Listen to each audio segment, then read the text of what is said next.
Nikah itu ibadah yang sangat unik. Sekali lagi, nikah itu ibadah yang sangat unik karena dalam saat yang bersamaan ini cuma satu-satunya ibadah yang bisa merenggangkan sesuatu yang rekat sekaligus merekatkan sesuatu yang renggang. Yang rekat jadi renggang, yang renggang jadi rekat. Tolong bertakwa nanti kepada Allah. Yang rekat menjadi renggang. Perhatikan Bapak Ibu sekalian, subhanallah. Yang rekat menjadi renggang.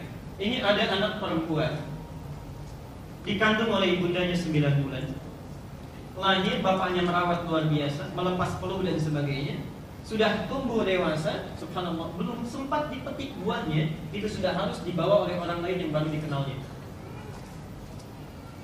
Laki-laki yang baru tumbuh, dikandung 9 bulan dalam kandungan. Mulai kemudian dia tumbuh, dirawat, dikorbankan segala hal, diajak ke pesta, kadang-kadang melahirkan malu yang harus ditahan. Setelah dia memiliki pendapatan, belum sempat diberikan kepada kedua orang tuanya, harus diberikan kepada orang yang baru dikenalnya. Karena itulah Bapak Ibu sekalian, hati-hati. Ada tuntunan dalam agama kita, sebelum menikah sedapat mungkin kembali kepada orang tuanya, mohon doa restunya, minta kebaikan darinya, mohon maaf atas segala khilafnya, sehingga pernikahan yang bisa dilangsungkan ini, yang tadinya pengorbanannya sangat lekat menjadi renggang, itu bisa diikat oleh Allah dengan tali cinta yang baru setelah mereka hidup berumah tangga. Saat yang bersamaan, dari renggang itu bisa menjadi lekat. Yang perempuan membawa satu keluarga, yang ini membawa keluarga, yang tadinya tidak saling mengenal, tiba-tiba itu menjadi hubungannya mahram bil musaharah. Yang ini semula tidak bisa melihat ibu mertua tidak menggunakan hijab, setelah menikah itu boleh melihatnya. Yang ini setelah menikah, yang sebelum menikah cuma punya satu orang tua, setelah menikah dua-duanya menjadi punya dua ibu, dua orang ayah. Subhanallah. Dari sinilah Bapak Ibu sekalian, karena kuatnya ikatan ini, pentingnya pernikahan ini, ikatannya disebut oleh agama dengan nama akad. Nah, ini yang akan saya ingatkan. Karena itulah nikah diawali dengan proses akad. Ada yang disebut dengan apa? Akad. Sekarang perhatikan pelan-pelan. Saya ingin tanya dulu, apa itu akad? Tadi Pak Haji Armen menyebutkan boleh membawa lebih dari satu buku. Yang bisa jawab saya langsung berikan. Saya tanda tangan di akhir. Ya, tapi kalau nggak bisa jawab, yang sudah dipegang harus diberikan. Akad? Ya. Akad itu apa? Tali. Ini baru dapat sampulnya ini. Ada yang lain? Janji. Ikatan, apa lagi? Janji. Ya. Pelakatan, ada lagi yang lain? Janji. Baik. Ada 1, 2, 3, 4. Ini berarti 80 dibagi 4, masing-masing dapat 20 halaman. Belum. Perhatikan. Akad itu adalah ikatan yang sangat kuat, yang mesti dirawat, dijaga, jangan sampai terlepas dan terpisahkan. Ikatan yang sangat kuat, yang mesti dijaga, dirawat, jangan sampai terlepas dan terpisahkan. Dari sini muncul kata akidah.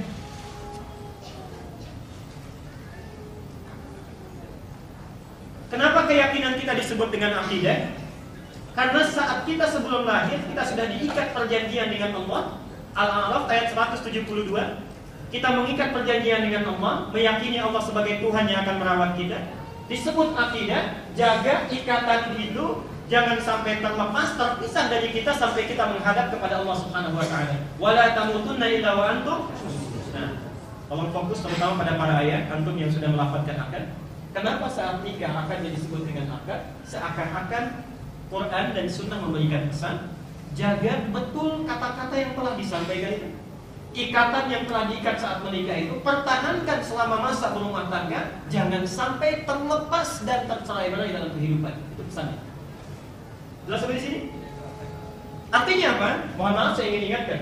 Bukankah antum saat menikah itu mengatakan, saya akan merawat, berjanji memberikan nafkah, memperlakukan dengan baik. Jadi ketika itu diucapkan, disebut dengan akad, artinya kita mengikatkan diri pada apa yang kita ucapkan itu, dan kita harus berani merawatnya. Jangan sampai kita menyalahi apa yang telah kita ucapkan itu. Terutama bagi para antum, para laki, para ikhwan.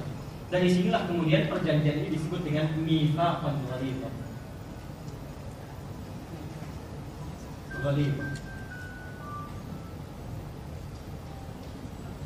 Pelan-pelan konsepnya.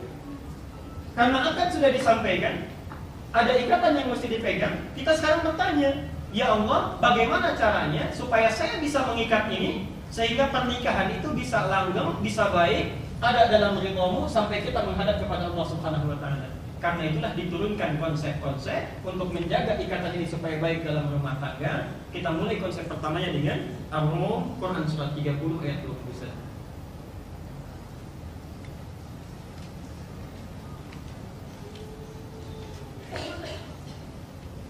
Baik, mari kita lihat sebentar. Baik, mari kita bacakan ayatnya. Bismillahirrahmanirrahim. Wa min ayatihi an khalaqalakum min anfusikum, kemudian azwaja. Berarti dulu di situ.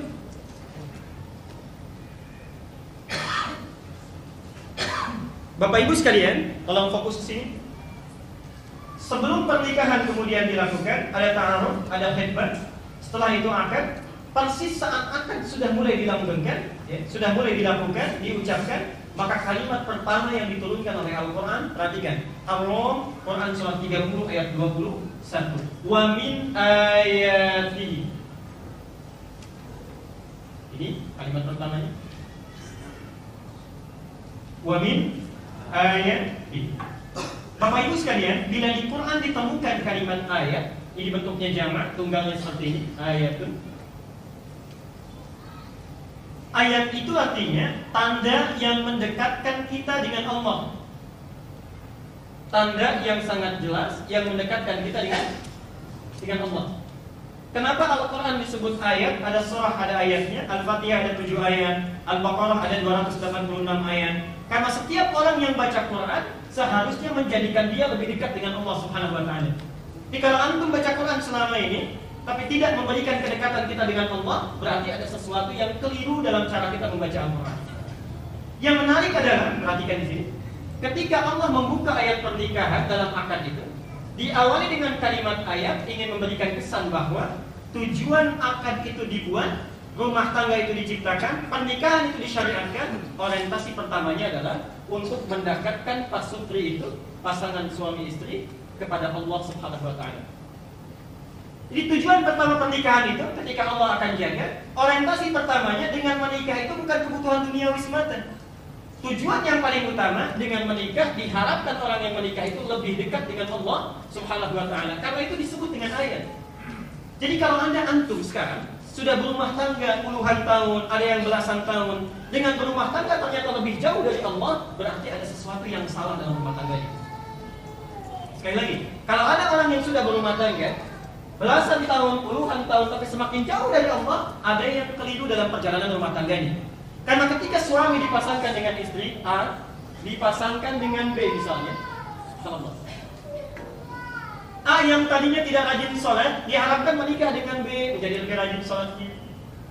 B belum bisa mengaji, diharapkan menikah dengan A, subhanallah bisa lebih lancar mengajinya.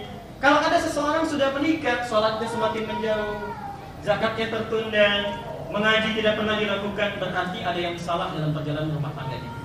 Karena itulah Bapak Ibu sekalian, sebelum saya melanjut kepada bahasan selanjutnya, coba merenung dulu 1, 2, sampai 3 detik. Tanyakan pada diri kita, sampai sekarang antum berumah tangga itu sudah mendekat kepada Allah atau bahkan semakin menjauh? Kalau ada pendekatan ini yang kita dapatkan, berarti bahagia kita. Tapi hati-hati, kalau semakin menjauh dari ini, ada yang salah dalam proses rumah tangga yang telah kita jalankan. Teruskan, dan saya nanti akan berhenti dulu di sini.